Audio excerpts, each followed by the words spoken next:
पण जीवनात आनंदित राहण्याकरता आज नितांत गरज आहे. आज आम्हाला सत्संग, कीर्तन, नामस्मरण, विशेषतः सामूहिक नामस्मरण याचं आयोजन जास्त व्हायला पाहिजे. आज गरज आहे.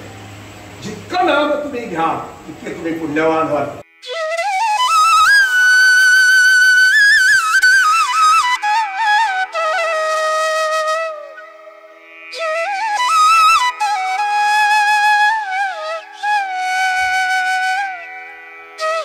दक्षिणी लक्ष्मण यस्य वामे जनका प्रजापतो मारुतं यस्य तं वन्दे रघुनन्दनम्.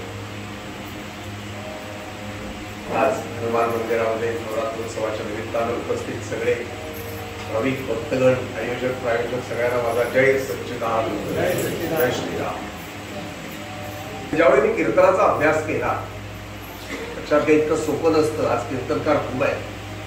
मी अनेक कीर्तनकारांचा अनुभव घेतला. माझे अनेक गुरु आहेत.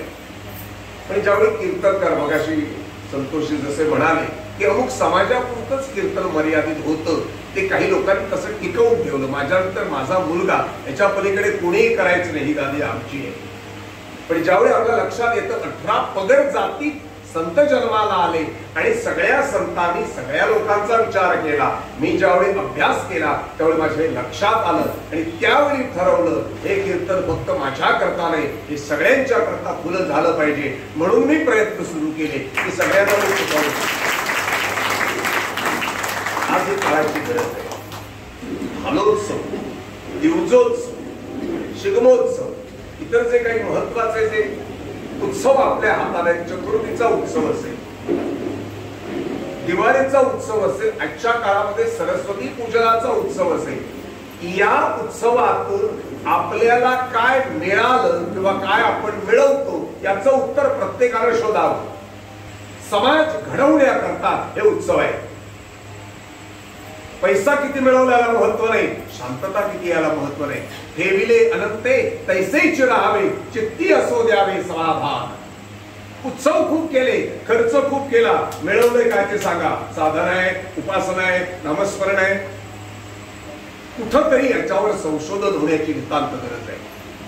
शास्त्र काय सांगता बघा, लाख कामं सोडा आणि कीर्तनाकडे, नामस्मरणाकडे उडी टाका. लाख कामं सोडा. टाइम जातो की ना, पहिले माझे कीर्तन, पहिले माझे नामस्मरण, बाकीचे मागे. हे तुम्ही चांगलं केलं की नाही की बाकीचे कामं सहज होतात. का? तिथं भगवंताचं अधिष्ठान, जिथं भगवंताची कृपा आहे तिथं कमतरता कसलीच नसते. लक्षात घ्या. सत्संगात चला, नामस्मरणात चला, हरिपाठामध्ये चला. आज ही काळाची गरज आहे. आज या मंदिरात, गोव्यात जवळजवळ 8-10 मंदिरात आज गोव्यातले कीर्तनकार, सगळ्या समाजातले कीर्तनकार आज मंदिराने याला संधी दिलेली आहे. मोठं महान कार्य देवस्थान करताय. आज लक्षात घ्या, आजची परिस्थिती मी बऱ्याच वेळा बोलतो, आज ज्योतिषाकडे प्रचंड गर्दी आहे आणि प्रसाद घेणाऱ्याकडे प्रचंड गर्दी आहे. कारण काय सांगा ना, आमची भक्ती संपली, आमची उपासना संपली, आम्ही कथा कीर्तनाला बसायला कोणी तयार नाही. कलियुगाची वर्ष किती आहे माहिती आहे? 4,32,000 वर्ष. त्यातली फक्त 5,500 वर्ष झाली आहेत. 5,000-5,500 वर्ष म्हणजे आज ही जर परिस्थिती आहे. प्रत्येक म्हणता सगळ्यात वाईट बरे, पाऊस केला नाही पडता, गरमी किती जाता, हे जाता ते जाता, गजाली करून काय होणार नाही. या सगळ्या प्रसंगांना आपल्याला तोंड द्यावंच लागेल. जगायचं आहे ना आपल्याला. आणि पळू शकत नाही, तुम्ही लपू शकत नाही. केलेल्या कर्माचं तुम्ही आता बघा, कोण पळेना तो बघतोय वरून. त्याचे सीसीटीव्ही कॅमेरे देवाचे चालू आहेत आमच्यावर. खूप महत्वाचं आहे. जन्माला येताना काय आणलं नाही, जाताना काही नेणार नाही. तुझी मला गरज नाही असं म्हणू नका. आज जगायचं असेल तर नम्रता पाहिजे, लीनता पाहिजे. जात बघू नका, देवाला जात लागत नाही, सगळे सारखे. आज सगळ्या कर्मामध्ये भोंदूपणा. आज तुम्हाला देवाच्या नावावर फसवणारे खूप आहेत, लुबाडणारे खूप आहेत, लुटणारे खूप आहेत. नाही, आज सावध झालं पाहिजे. मला नेमकं काय करायचंय. सत्संग कलियुगात सांगतो सगळ्यात सोपं म्हणजे नामस्मरण. सगळ्यात सोपं. मी तरतोय, आज मी आहे फक्त नामाच्या बळावर. मला सुद्धा अडचणी आहेत, मला सुद्धा दुःख आहे, मला सुद्धा टेन्शन आहे. एकासारखी दुसरी व्यक्ती नसते. लक्षात घ्या. आज ही काळाची गरज आहे. आज आपला हिंदू धर्म जर टिकायचा असेल तर तुम्ही संस्काराकडे या. मुलांच्या नावावर आज लोक पार्ट्या करतात, 1-1 लाख रुपये उडवून देतात, गटारात घालतात. सगळा पैसा तो नरकात. कसल्या पार्ट्या? आज कसले कसले रोग होतात बघतात तुम्ही, पेपरला बातमी वाचतात, आज इथं अपघात झाला हा मेला, तर तिथं अपघात झाला तो मेला. अरे जीवन कुठे आहे आपल्याकडे? जगलो तर जगलो, लक्षात घ्या. उद्या त्याचा नंबर, आज कधीच माझा नंबर सांगता येत नाही. इतकं आव्हानात्मक एक जीवन आहे. मी शाळा, माणसं जोडा, देव जोडा, आई बाप जोडा. आज जिवंत असताना आई बाबाची किंमत मुलाला कोणालाच कळत नाही. सगळ्यांनी लक्षात ठेवा, छत्रपती शिवाजी महाराज लहान असतानाच वडील गेले, शंकराचार्य लहान असतानाच वडील गेले, संत तुकाराम लहान असतानाच वडील गेले. म्हणजे वडिलांचं छत्र नव्हतं त्याला, पण भगवंताच्या भक्तीच्या बळावर आईनं त्यांचा सांभाळ केला आणि आज ते अजरामर झाले. आज आम्ही भाग्यवान, आम्हाला जर आई वडील आमच्या बरोबरच आहेत, आमच्या भाग्य नाही. त्यांच्या अनुभवाचं, त्यांचं जे ज्ञान आहे ते मिळवा. चुकूनही त्यांचा अपमान करू नका, चुकूनही. एवढी जबाबदारी आहे आपल्या हिंदू धर्मात. पण जीवनात आनंदित राहण्याकरता आज नितांत गरज आहे. आज आम्हाला सत्संग, कीर्तन, नामस्मरण, विशेषतः सामूहिक नामस्मरण याचं आयोजन जास्त व्हायला पाहिजे. आज गरज आहे. जितकं नाम तुम्ही घ्या तितके तुम्ही पुण्यवान व्हाल. अडचण पाप काय तुम्ही करतो, मी सुद्धा पाप करतो ना, माझ्यातून सुद्धा पाप आहे ना, क्षणाक्षणाला पाप आहे, चालता बोलता पाप होतो माणसातून, लक्षात घ्या. पण याची निवृत्ती दान, धर्म, त्याग, नैवेद्य, वैश्वदेव, काकबली, त्याला पर्याय सांगितले आहेत ना. पर्याय आपण शोधायचे. सगळ्या गोष्टी आपल्या हातात नाही. ते मात्र अखंड नामस्मरण चालू असते. जिथं संधी आहे तिथं मी जातो आणि जात राहणार. म्हणजे एकच इच्छा, ही मुलं चांगली व्हावी. आज ही मुलं जर घडली तर गोमंतकी आहे, लक्षात ठेवा. कीर्तन इतकं सोपं नाही. त्यात तत्वज्ञान आहे, त्यात वेदांत आहे, त्यात सिद्धांत आहे, त्यात ओवी आहे, त्यात संतांची महती आहे, त्यात देवाबद्दल माहिती आहे, नाम आहे, नामस्मरण आहे आणि सगळं पुण्य आहे. लक्षात घ्या, सगळं पुण्य आहे.